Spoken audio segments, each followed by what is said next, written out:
बहुत समय पहले की बात है। एक नगर में एक राजा रहा करता था। उस राजा के 5 पुत्र थे। राजा अपने 5 पुत्रों से बहुत स्नेह करता था। उनके 5 पुत्रों में से 4 पुत्र बहुत ही होनहार थे, लेकिन जो सबसे छोटा पुत्र था वो हर काम के लिए अपने भाइयों पर निर्भर रहता था, क्योंकि उसे लगता था कि उसके भाई उसके साथ हमेशा रहेंगे, उसका साथ हमेशा देंगे, फिर उसे चिंता करने की क्या बात है। यही सोचकर वो दिन भर मस्ती करता रहता। लेकिन एक बार युद्ध करते हुए राजा की मृत्यु हो गई। अब राज्य को संभालने का भार उन 5 पुत्रों पर आ गया। लेकिन नियम के अनुसार जो राजा का सबसे बड़ा पुत्र था वही राजगद्दी पर बैठने के लिए योग्य था। तो राजा के सबसे बड़े पुत्र ने राज्य का पूरा भार संभाल लिया। उसने अपने तीनों भाइयों को अपने साथ रखा। उसने उन तीनों को उचित और योग्य पद दे दिए, लेकिन उसने अपने छोटे भाई को किसी भी काम के लिए अपने साथ नहीं रखा और न ही कुछ योग्य पद दिया। ऐसे ही समय गुजरता रहा। चारों बड़े युवराजों ने राज्य का पूरा कारोबार अपने नियंत्रण में ले लिया। अब जो भी कार्य होता वो सब उन चारों की सहमति से ही होता, लेकिन छोटे युवराज को कोई भी किसी कार्य के लिए नहीं पूछता था। ये सब देखकर छोटे युवराज को बड़ा दुख होता। उसे लगता कि अरे, उसके भाई तो उसे किसी भी कार्य में नहीं पूछते हैं और न ही अपने साथ रखते हैं। कुछ सलाह भी उससे नहीं मांगते हैं, कुछ मशवरा भी उससे नहीं मांगते हैं। इस बात पर चर्चा करने के लिए वो अपने चारों भाइयों के पास जा पहुंचा। उसके भाई उस समय किसी विषय पर चर्चा कर रहे थे, तो वो सीधे अपने भाइयों के पास गया और उनसे जाकर बोला, भैया, आप मुझे किसी भी चर्चा में शामिल क्यों नहीं करते और ना ही आप मेरे से कोई मशवरा लेते हैं। छोटे युवराज की बात सुनकर वो चारों भाई जोर से हंसने लगते हैं और छोटे युवराज से बोलते हैं, हम तुमसे किस विषय पर बात करें? तुम्हें आता ही क्या है? क्या तुम हमें निर्णय देने लायक हो? क्या तुम्हें युद्ध कौशल आता है? तुम्हें तलवार पकड़ना तो आता नहीं है और बड़े आए हमारे से बराबरी करने वाले। तुमसे कुछ नहीं होगा, तुम हमारे किसी काम के नहीं। तुम्हें घूमने फिरने से ही फुर्सत नहीं मिलती तो तुम हमारी मदद क्या करोगे? जब तुम्हें कुछ आता जाता ही नहीं है तो हम तुम्हें अपने साथ रखें ही क्यों? और तुम में ऐसा क्या हुनर है जिस वजह से हम तुमसे कुछ सलाह मशवरा ले? और यह सब कहकर वो चारों बड़े युवराज जोर जोर से हंसने लगते हैं। अपने भाइयों की बात सुनकर छोटे युवराज को बहुत दुख हुआ। उसके आत्मसम्मान को गहरा ठेस पहुंचा। उसे इस बात का बड़ा दुख हुआ कि उसके भाई उसे कुछ भी नहीं समझते हैं। फिर उसने सोचा कि जब मेरी यहाँ कोई ज़रूरत ही नहीं है तो मेरा यहाँ रहने का कोई मतलब नहीं है। मैं यह नगर छोड़कर चला जाता हूँ। जब छोटा युवराज नगर छोड़कर जाने लगा तो वो अपने मित्रों के पास गया और उनसे बोला कि मित्रों, मैं इस नगर को छोड़कर जा रहा हूँ, क्या तुम भी मेरे साथ चलोगे? छोटे युवराज की बात सुनकर उसके मित्र बोले कि नहीं नहीं युवराज, हम आपके साथ नहीं जाएंगे। आप खुद तो भूखे मरेंगे और हमें भी मरवाएंगे। अपने मित्रों की बात सुनकर युवराज को और दुख हुआ और उसने सोचा कि जब मैं यहाँ रहता था तो ये मेरे मित्र एक पल के लिए भी मेरा साथ नहीं छोड़ते थे। ये हमेशा मेरे साथ रहते थे और जब आज मैं इनसे दूर जा रहा हूँ तो इन्हें किसी भी बात का कोई फर्क नहीं पड़ रहा। वो दुखी मन से एक नगर की ओर चल पड़ता है और चलता चलता एक जंगल में पहुंचा और जंगल में जाकर फूट फूट कर रोने लगा।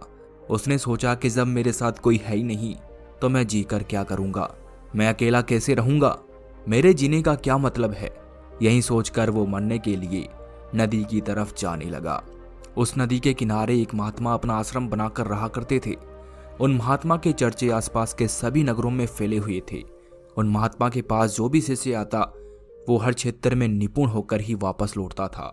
महात्मा वहां अपने सभी शिष्यों को युद्ध की रणनीति सिखाया करते थे, जीवन की सच्चाइयों से रूबरू करवाया करते थे। छोटे युवराज नदी के किनारे पहुंच गए और वहां जाकर वो नदी में कूद गए।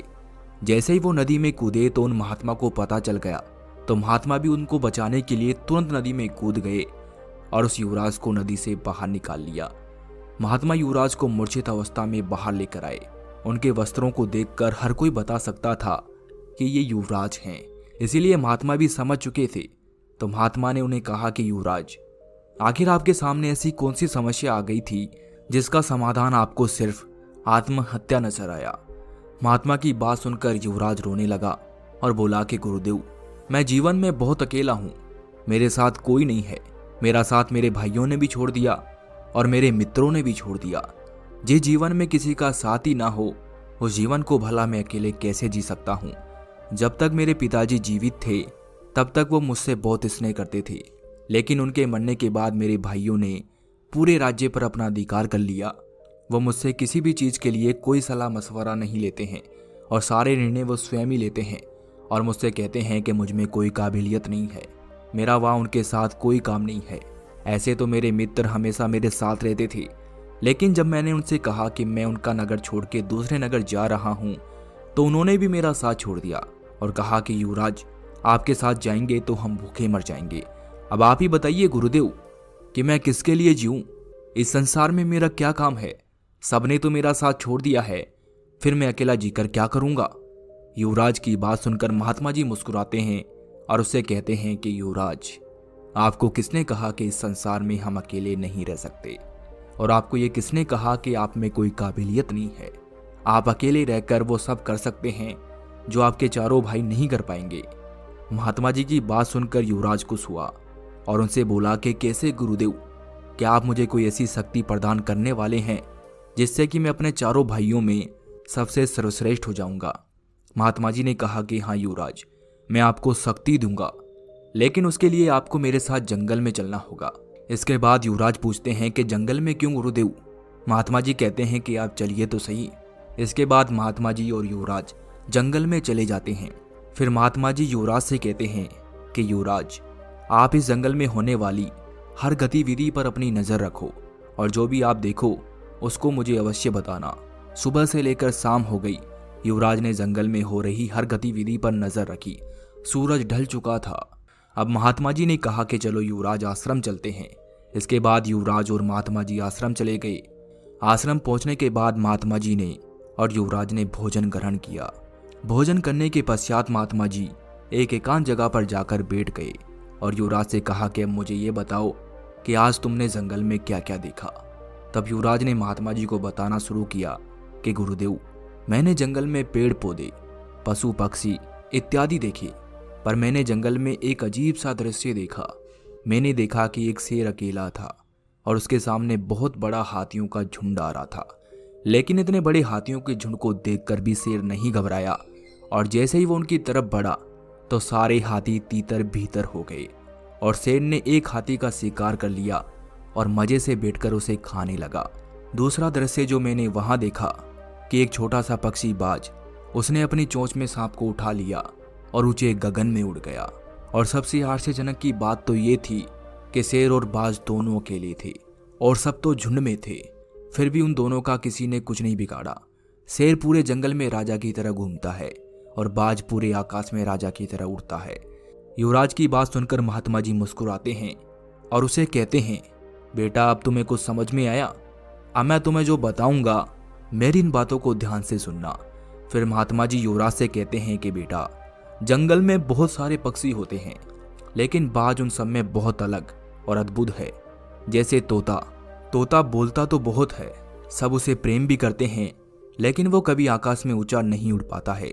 लेकिन बाज जो हर समय शांत रहता है, वो आकाश में सबसे ऊंचा उड़ता है और उसके अंदर आकाश को छूने की क्षमता होती है। जब भी बाज शिकार करने जाता है तो वो अपना एक लक्ष्य निर्धारित करके जाता है कि उसे उस पक्षी का शिकार करना है और फिर वो एक ही स्थान पर अपनी नजरें गड़ाए हुए रहता है। फिर चाहे वो कितनी ही ऊंचाई पर क्यों ना हो और कितना ही तूफान क्यों ना आ जाए, वो अपनी नजरें नहीं हटाता है। वैसे ही शेर भी झुंड में किसी भी जानवर के ऊपर हमला नहीं करता, वो भी अपना लक्ष्य निर्धारित करता है कि उसे उस जानवर पर हमला करना है और फिर वो उसी जानवर पर हमला करता है। शेर कभी भी बिना सोचे समझे, बिना किसी योजना के हमला नहीं करता। अगर वो जल्दबाजी में किसी भी जानवर पर हमला कर दे तो वो अपना एक भी शिकार नहीं बना पाएगा। उस शेर और बाज की तरह हमें भी अपना ध्यान एक ही लक्ष्य पर निर्धारित करना चाहिए। फिर चाहे कितनी भी रुकावटें क्यों ना आए, हमें अपना लक्ष्य स्पष्ट दिखाई देना चाहिए। 10-20 लक्ष्यों पर अपनी ऊर्जा नष्ट करने की बजाय हमें एक ही लक्ष्य पर पूरी एकाग्रता के साथ ध्यान देना चाहिए। लेकिन अक्सर क्या होता है, जैसा लोग बताते हैं वैसा हम करते जाते हैं और थोड़े ही समय बाद हमारे लक्ष्य बदल जाते हैं, जिस कारण हम एक भी लक्ष्य तक नहीं पहुंच पाते हैं। बाज कभी भी दूसरे पक्षियों के साथ नहीं उड़ता है, वो हमेशा आकाश में अकेला उड़ता है। और शेर भी कभी झुंड में नहीं चलता है, वो भी हमेशा अकेला चलता है। हमें कभी भी छोटी सोच वाले लोगों के साथ नहीं रहना चाहिए। आखिर में हम भी वही बन जाते हैं जिनके साथ हम रहते हैं। इसीलिए या तो बड़ी सोच वाले लोगों के साथ रहो या फिर अकेले रहो, क्योंकि जब हम अकेले रहते हैं तभी हम अपनी ताकत और अपनी कमजोरियों को जान पाते हैं। कमजोरियों को जानकर हम उन्हें दूर कर सकते हैं और अपनी ताकत का सही इस्तेमाल कर सकते हैं, लेकिन ये तभी संभव है जब हम अकेले रहेंगे। बाज हमेशा अपनी सीमाओं के ऊपर उड़ता है। जब तूफान आता है तो हर एक पक्षी अपने घोंसले की तरफ भागता है, अपने आप को छुपाने का स्थान ढूंढता है, लेकिन बाज ऐसा नहीं करता। वो खुद की सीमाओं को तोड़कर भी बादलों से भी ऊपर उड़ने का प्रयास करता है। हवाएं उसको नीचे धकेलने का प्रयास करती है, पंख उसके भारी हो जाते हैं, पानी और धूल की वजह से उसे कुछ दिखाई नहीं देता है, लेकिन फिर भी वो आसमान की तरफ उड़ता रहता है और आखिर में बादलों के भी ऊपर उड़ जाता है और वहां पर तब तक उड़ता रहता है जब तक कि तूफान शांत नहीं हो जाता। बाज अपनी सीमाओं को इसलिए तोड़ पाता है क्योंकि वो समस्याओं के आने पर घबराता नहीं है, उनसे डरकर बचने का प्रयास नहीं करता, बल्कि अपनी पूरी ताकत के साथ उनका सामना करता है। जीवन में चाहे कितनी भी समस्याएं क्यों ना आ जाए, हमें उन समस्याओं से लड़ना चाहिए, ना कि उनसे डरकर भागना चाहिए।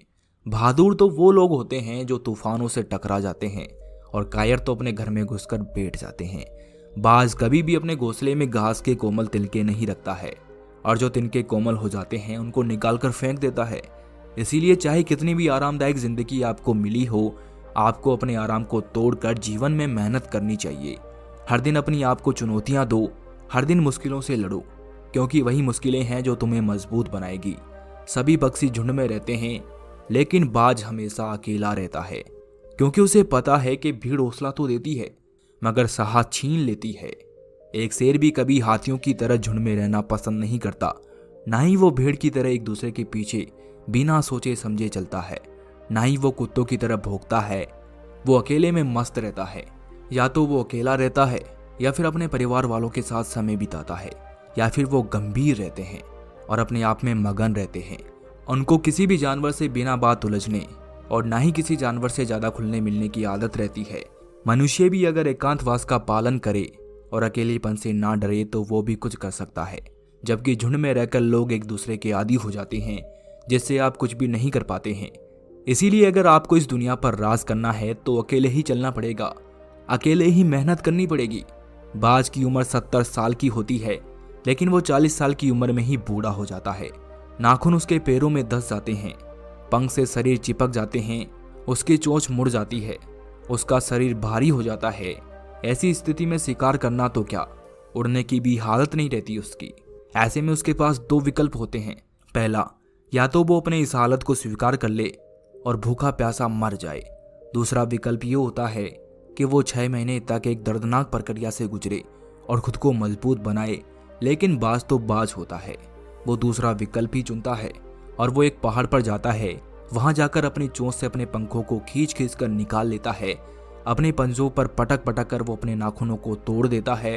अपनी चोंच को पत्थर के मार मार कर अपनी चोंच तोड़ लेता है और फिर ऐसी लोलुहान अवस्था में वो 6 महीने तक उस पहाड़ पर रहता है और अपने नए पंख और चोंच आने का इंतजार करता है।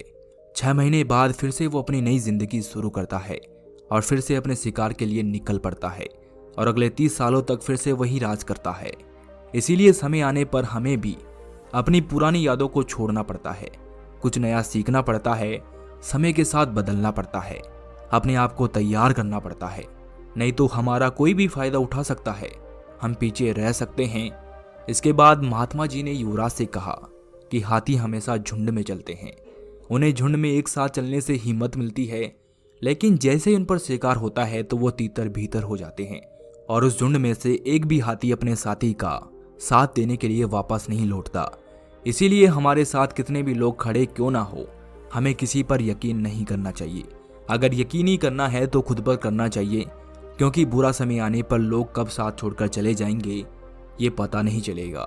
शेर हमेशा निडर रहता है, उसके सामने चाहे कितनी भी समस्याएं क्यों ना आ जाए वो कभी पीछे नहीं हटता, वो उनका सामना करने के लिए तैयार रहता है, फिर चाहे अंजाम कुछ भी हो। अगर हम भी किसी चुनौती से नहीं डरते हैं तो वो चुनौती हमसे डरना शुरू कर देती है। आपके सामने कितनी भी चुनौतियां क्यों ना आ जाए, चाहे चुनौतियां आपको घेर ले, लेकिन आपको उनके सामने जाकर शेर की तरह दहाड़ मारनी चाहिए। एक शेर जब दहाड़ता है तो 8 किलोमीटर तक आवाज सुनाई देती है और कोई जानवर उसके आसपास नहीं आता है। लेकिन जब एक इंसान चुनौतियों को हराने के लिए दहाड़ मारता है तो फिर वो चुनौतियां 8 जन्मों तक उसके सामने नहीं आती है। इसके बाद महात्मा जी युवराज से कहते हैं कि युवराज, अब आपको समझ में आ गया होगा। तो युवराज कहते हैं कि हाँ गुरुदेव, मुझे सब कुछ समझ में आ गया। इसके बाद युवराज उन गुरु के पास रहकर युद्ध के सारे कौशल सीख लेता है। वो इतना निपुण हो जाता है कि वो अपने चारों भाइयों से लड़कर अपने राज्य पर अधिकार जमा लेता है और सुखपूर्वक अपना जीवन व्यतीत करता रहता है। इस वीडियो को देखने के लिए आपका बहुत बहुत धन्यवाद।